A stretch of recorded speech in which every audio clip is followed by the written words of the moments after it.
میرے آقا کریم علیہ الصلوۃ والسلام سیدنا صدیق اکبر، حضرت عمر فاروق اور حضرت عثمان غنی رضی اللہ تعالی عنہم کے ساتھ احد پہاڑ پر تشریف لے جاتے ہیں۔ اللہ کے نبی جب احد پہاڑ پر قدم رکھتے ہیں، احد پہاڑ خوش ہو جاتا ہے، آج اللہ کے نبی میرے اوپر تشریف فرما ہے۔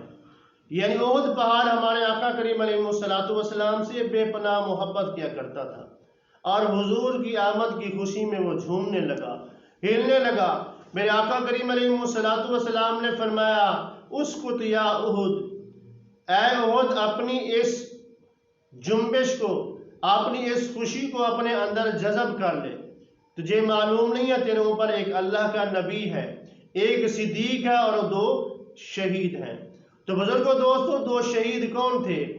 ایک سیدنا عمر رضی اللہ تعالیٰ عنہ اور سیدنا عثمان غنی رضی اللہ تعالیٰ عنہ۔ اس سے یہ پتہ چلا کہ میرے آقا کریم علیہ الصلوۃ والسلام کو پتہ تھا کہ یہ دونوں حضرات اپنے دور خلافت میں شہید ہو جائیں گے، تو میرے آقا کریم علیہ الصلوۃ والسلام نے ان کی شہادت کی خبر پہلے دے دی کہ اے احد پہاڑ اپنی خوشی کو اپنے اندر جذب کر لے کہ تیرے اوپر ایک نبی ہے، ایک صدیق ہے اور دو شہید ہیں۔ یہ تھی احد پہاڑ کی میرے آقا کریم سے محبت۔ اسی طرح مسجد نبی میں ایک استون حنانہ تھا، کھجور کا خشک تنا تھا، وہ میرے آقا سے بے پناہ محبت کیا کرتا تھا۔ جب جمعے کا دن ہوتا، میرے آقا کریم علیہ الصلوۃ والسلام اس سے ٹیک لگا کر خطبہ ارشاد فرماتے تھے۔ آپ کے لیے لکڑی کا ممبر تیار کیا گیا، تو آپ علیہ الصلوۃ والسلام اس لکڑی کے ممبر پر تشریف لے گئے۔ بزرگوں دوستوں، جب اس کھجور کے خشک تنے نے اللہ کے نبی کو ممبر کی طرف جاتے ہوئے دیکھا اور ممبر پر تشریف فرما ہوتے دیکھا، تو وہ اللہ کے نبی کے فراق میں، اللہ کے نبی کی جدائی میں رونے لگا۔ اتنا رویا کہ مسجد نبی میں رونے کی آواز گونجنے لگی۔ صحابہ کرام فرماتے ہیں کہ رونے کی آواز ایسے آ رہی تھی جیسے کوئی بچہ اپنی ماں کے بغیر روتا ہو، لیکن رونے والا نظر نہیں آ رہا تھا۔ حتیٰ نظر علی المنبر، یہاں تک کہ رسول اللہ صلی اللہ علیہ وسلم اپنے ممبر سے نیچے اترے اور آ کر خشک اس کھجور کے ستون کو اپنے سینے سے لگایا اور اسے خاموش کرایا، اور حضور صلی اللہ علیہ وسلم اسے ایسے خاموش کرا رہے تھے جیسے ماں اپنے بچے کو کراتی ہے۔ وہ کھجور کا تنا خاموش ہو گیا۔ میرے آقا کریم علیہ الصلوۃ والسلام نے صحابہ کرام سے فرمایا، یہ کھجور کا تنا ہماری جدائی میں رو رہا تھا، ہمارے فراق میں رو رہا تھا، ہم نے اسے خاموش کرایا۔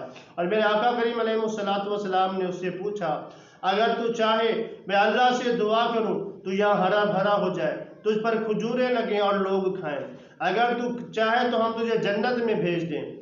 تو وہ کھجور کا ستون کہنے لگا، بڑا عقل مند تھا، بڑا ذہین تھا، کیونکہ اللہ کے نبی کے جسم سے لگا تھا۔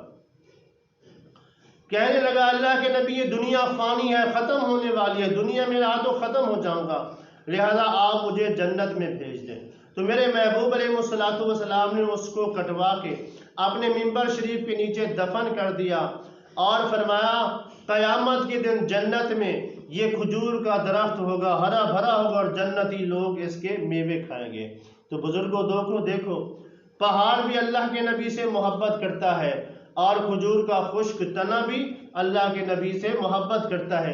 تو ہم انسان ہیں، اشرف المخلوقات ہیں، اللہ کے نبی سے بے پناہ محبت کرتے ہیں، اور اتنا محبت کریں کہ اپنے ماں باپ ہر چیز سے بڑھ کر اللہ کے نبی سے محبت کریں، کیونکہ اللہ کے نبی کی محبت کے سوا کچھ نہیں۔ محمد کی محبت دین حق کی شرط اول ہے، اسی میں ہو اگر خامی تو سب کچھ نامکمل ہے۔